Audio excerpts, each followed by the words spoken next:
Hi guys, in today's video I'm going to be doing a low carb healthy pumpkin bars with cream cheese frosting. You asked for another Ray's cooking with Ray, so that's what I'm going to be doing today. And this is fairly simple. This recipe, the good thing about it for nutrition, it's 139 calories. The fat is 13 grams. Your total carbs is 3 grams. Net carbs are 2 grams. Fiber 1 gram, sugar 1 gram. So this is going to be primarily a sugar-free recipe, and I will be getting the ingredients here. So for this recipe, we are going to need 1 cup of pumpkin puree, which I have here. It is in a can. I need to scoop that out, obviously measure it out as 1 cup. And then we are going to need coconut oil. I have here Central Markets Organics virgin coconut oil. So I have that. We're going to need cream cheese, which I have in the refrigerator. I'm going to pull it out. It's the Philadelphia cream cheese. You're going to need 2 large eggs, a teaspoon of vanilla extract. I have vanilla extract. I love Adam's Best here. And so we're going to use that. Then we're going to need blanched almond flour, which I have almond flour. A 2/3 cup of monk fruit, but I'm not going to be using that today. I'm going to actually be using Swerve, which is the ultimate sugar replacement. And that's going to be for the actual recipe. And then baking powder. And then I have here the pumpkin spice. Pumpkin pie spice is what we're going to be needing. And then teaspoon of sea salt. I'm not going to put sea salt. I don't like to put salt in my pastries or whatever I'm baking. So that. And then for the cream cheese frosting, you're going to need the cream cheese, a 1/2 cup of powdered sugar. Now for that one, I'm going to be using this one, which is also Swerve, but this is just like the recipe says, right? And that's to make the actual frosting. And then the vanilla and then the heavy whipping cream, which I have the cream there. So we're going to get started. If you're doing it in a traditional oven, you do need to have the actual oven on 350 degrees, and you're going to need a 9 by 9 square inch pan. So I'm not going to use a traditional oven. I'm going to use I don't know what you call that. It's like a pressure cooker, an air fryer. It's the air fryer. Emeril Lagasse's air fryer. Big fan of Emeril, and it bakes, you know, sweets and desserts very, very well. So we're going to get started on this recipe. I have here the cream cheese, and what I'm going to do, I have my bowl here.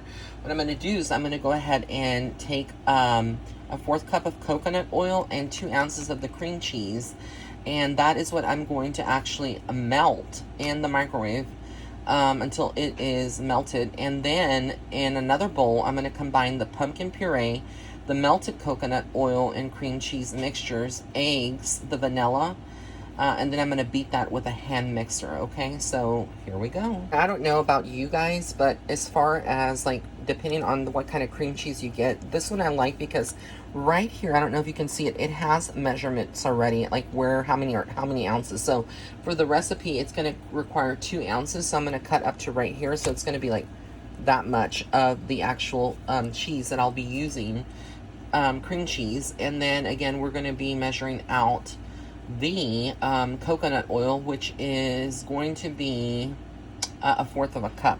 So that's what I'm going to put in here.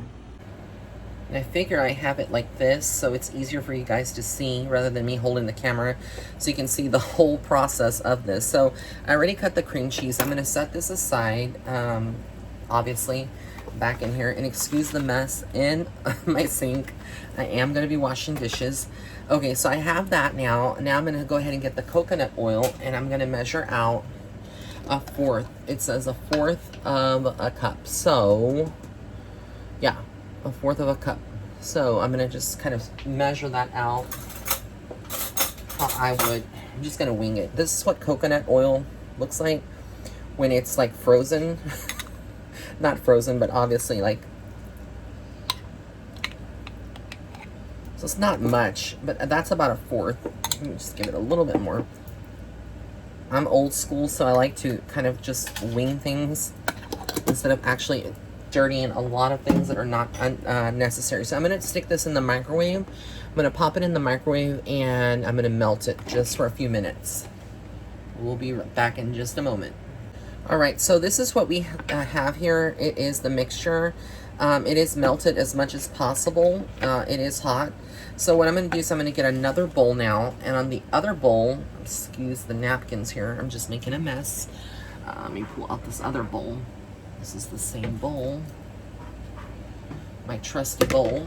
That's a bigger bowl. What we're going to do there is we're going to combine the 1 cup now. We're going to actually throw this mixture in here. So all that goes in there in the big bowl.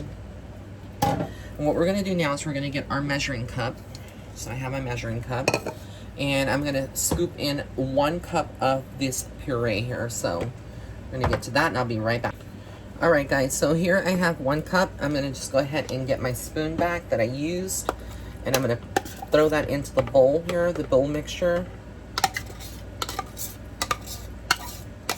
I don't know, but I'm in the mood lately to decorate for Halloween early and also to start making pumpkin spice stuff.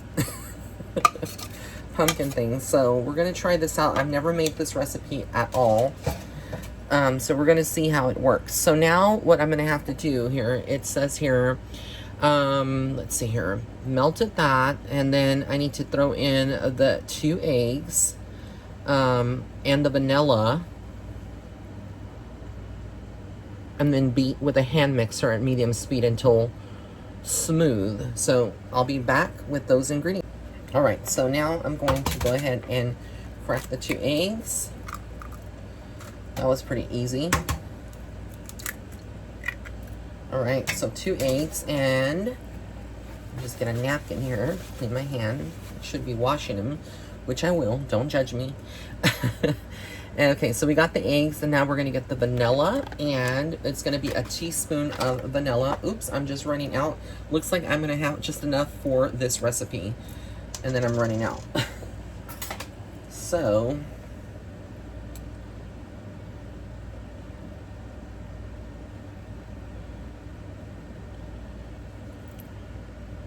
got the vanilla in there, thank goodness.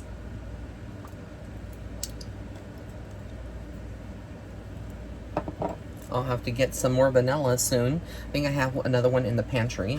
So we'll definitely do that. And then I'm going to get my mixer. And when you see me again, I'm going to be blending this. Got my mixer. This is the old-fashioned mixer. We don't do those fancy mixers here. So I've got the old-fashioned. I'm just going to put it on low speed and just mix it until it is all blended well. I don't know if y'all can see that.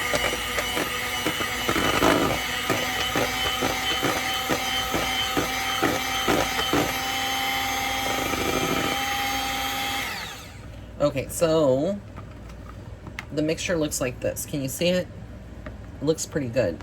So now what I'm going to do is I'm going to go ahead and get another bowl, and in that bowl I'm going to combine the dry ingredients, which is going to be the almond flour. That's going to be a cup of almond flour and almond and let's see here, the sweetener, which is going to be how much of that? 2/3 of a cup of that sweetener. And then we're gonna be mixing the baking powder and the pumpkin spice, the pumpkin pie spice, and combining those ingredients. And then I'm gonna add those ingredients here to the wet ingredients. So actually, you know what? I'm not gonna do like the recipe says. I'm not gonna waste, like, not because I'm lazy or anything, but you know, nobody wants to have to wash multiple dishes. Let's just keep it real here. So I'm just going to throw all the dry ingredients in here, but you know what? I probably will just use another little bowl just because I want to follow the recipe so that way you guys can see how it comes out. I don't want to make a mess. So yeah, I will be following the recipe after some careful thought here. Okay, so I have here, obviously I like Walmart a lot. This is the brand. It's an almond flour. I don't know if y'all can see that. So I'm going to actually put in this bowl here that's next door, next to the other one. The 2/3, sorry, the actual, where is it? 1 cup.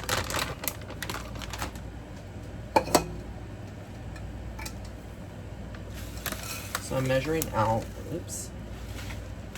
My bag just didn't want to cooperate.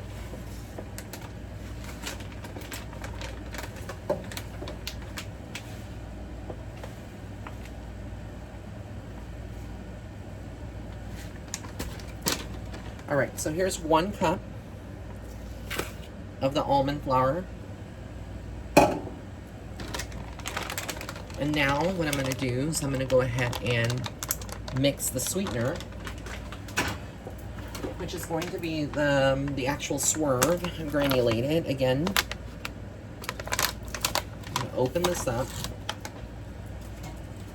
I'll be throwing that later. Hope you guys are enjoying this. All right, and so we're gonna be putting 2/3 cup of that. I have monk fruit as well, but I don't want monk fruit.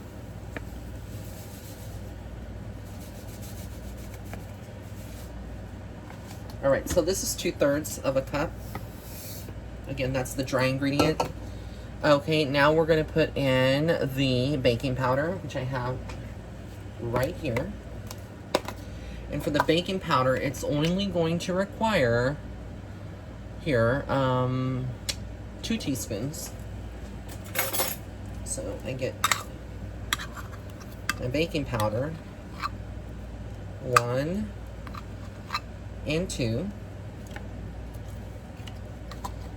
And then it's going to require the pumpkin pie spice. And for the pumpkin pie spice, it's going to only be 1 teaspoon. So let me open this sucker.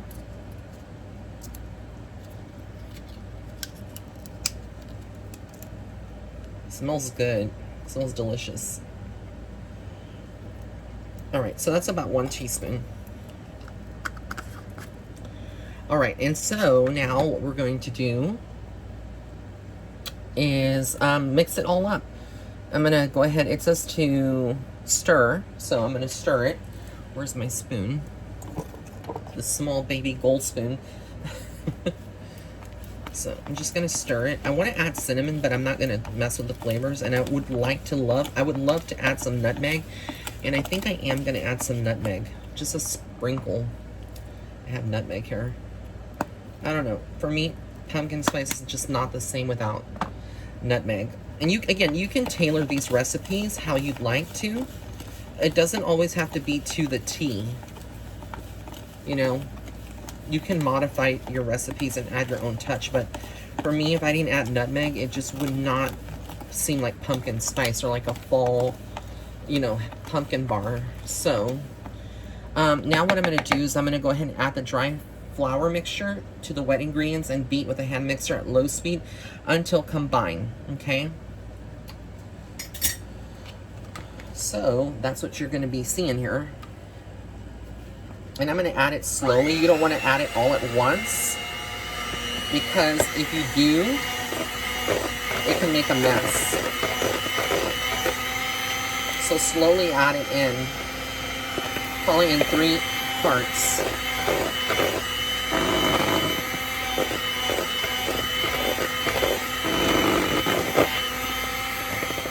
And how do I know? As I learned by error, trial and error.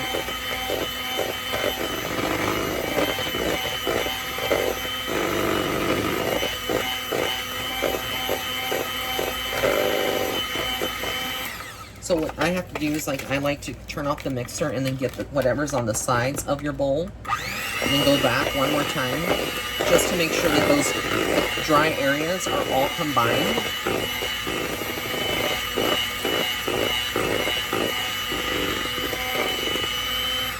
All right, perfect. So what I'm going to do now, since I no longer will need these until I'm going to have to wash them, of course, I'm going to go ahead and unplug this, and I'm going to go ahead and wash them. So you just throw them in the sink. Come on. All right, so that has happened. All right, so the next thing that I'm going to do now is I'm going to go ahead and transfer this batter here into a lined baking pan, again 9x9, and I'm going to smooth the top. Now, to prepare the actual pan, baking pan, I'm going to go ahead and line it with parchment paper, okay?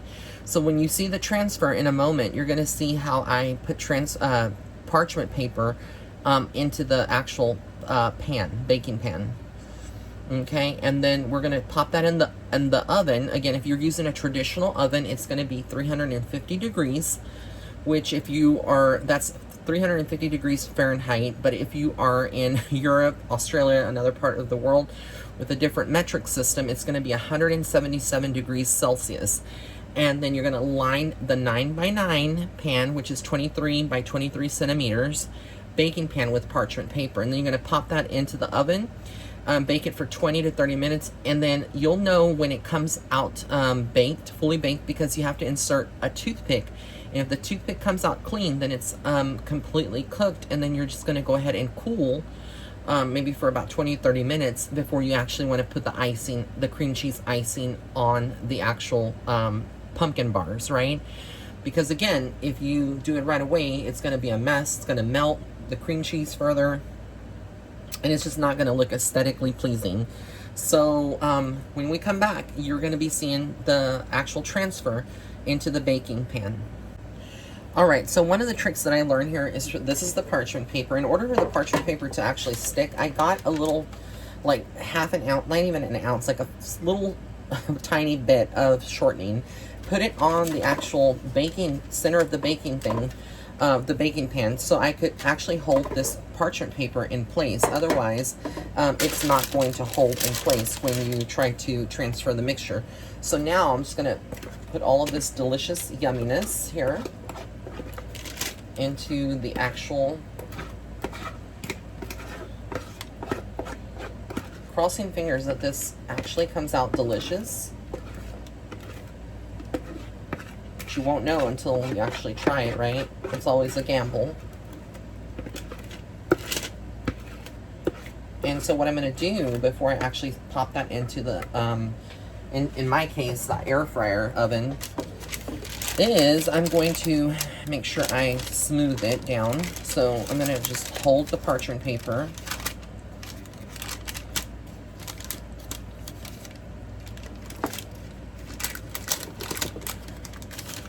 And again, you just want to make sure that it's pretty smooth, the top is smooth. That's all we're trying to do here, is make sure that, it's uniform in shape and that it looks pretty even from the top.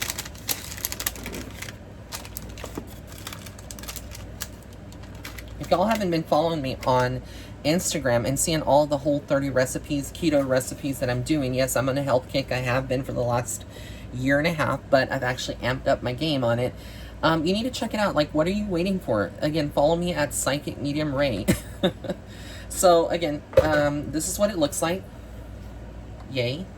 This is the 9x9 square kind of baking pan. So I'm going to go ahead and put that into the oven again at 350 degrees and bake for about 20 to 30 minutes, okay? And then we'll be back to film the cream cheese and also show you how it looks like out of the oven. This is my actual Emerald Lagasse air fryer, so I have it in there, as you can see. Let me zoom in. Yay, it looks delicious. And again, I have it set for 350 to bake at 30 minutes, but I probably will check it around 20 minutes and insert a toothpick in the center, because sometimes these air fryers are tricky and it actually can be baked much sooner than the time that is given. Alright guys, so as you can see here, it came out kind of a little golden. It's still edible, it's not burned, well maybe just with the exception of this little piece right here. But I mean, I can always like gently scrape that off. It doesn't make a big deal, and it's like a deep golden brown. Again, I probably got a little distracted. It did not, in the Emerald Lagasse's oven, air fryer, it did not require the full 30 minutes. I think it was actually baked, completely baked around, I want to say about 20 minutes. So I actually went a little bit over, like 22 minutes, and this was the result. So it's not bad. I'm gonna make the cream cheese, and then I'll put that over it. But I'm going to still let this cool about 30 minutes to an hour. And once it's fully cooled, then I'll make the cream cheese and put it over it, and then slice it up and serve it, and then sample it for you guys and tell you how delicious it was or not delicious. I'll be very truthful. You can always count on that. Guys, so right now what we're going to do, we're going to go ahead and make the icing, the cream cheese frosting. So I'm going to need 6 ounces of the Philadelphia cream cheese. I'm going to need a half a cup of powdered sugar, which is this right here. Okay, and then a teaspoon of vanilla, which I have right here. I actually got another one right here. And then I'm going to need a teaspoon of heavy cream. Okay, in the mixture. And then I'm just going to mix that up, and then I'm going to just put it on top. Alright guys, so here is the actual cream cheese icing. And now I'm going to put it on the cake, on the spice bars. And then I'm going to cut it and serve it and plate it. Alright guys, so this is what it looks like with the cream cheese icing. It looks really, really yummy. I'm going to cut a slice.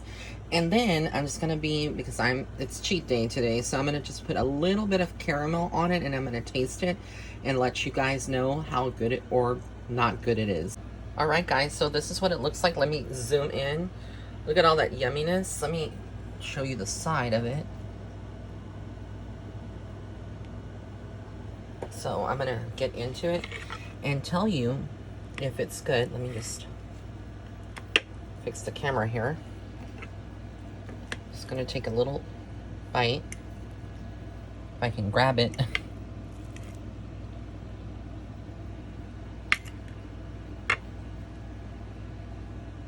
It's delicious, guys. And like I said, it is a low-carb, healthy pumpkin bar with cream cheese frosting. I hope that you enjoyed this recipe, and I hope you try it.